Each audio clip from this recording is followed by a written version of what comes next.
కొంతమంది నోట్లో మాట తాగదు. పద్మిని రాజన్ కార్యక్రమానికి స్వాగతం, పునఃస్వాగతం. అదే చెబుతున్నారు ఇక్కడ.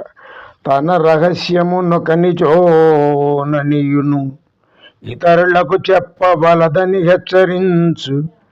కంటే చెప్పకయుండుట కరము మేలు, నాల్క దాటిన మాటలు నగరు దాటు.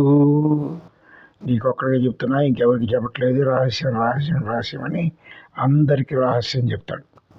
ఆ రహస్యం ప్రతి ఒక్కడు కూడా పక్కవాడికి అదే చెప్తాడు. నీకొక్కడికి చెప్తున్నాను, ఎవరికి చెప్పట్లేదు, ఇది చాలా రహస్యం, జాగ్రత్త జాగ్రత్త జాగ్రత్త అని చెబుతూ ఉంటాడు. అందుకని అసలు చెప్పకుండా ఉంటే మంచిది కదా. అనవసరంగా ఒకసారికి చెప్పి ఎవరికి చెప్పకు అని చెప్పిన దానికంటే నాలుక దాటిన మాట నగరి దాటుతుంది, నగరాన్ని కూడా దాటిపోతుంది. అందుకు నా విధంగా నీకొక్కరికే చెబుతున్నా అనే మాట ఎవరికి చెప్పద్దు అని చెబుతూ ఉన్నారు దువ్వూరి రామిరెడ్డి గారు.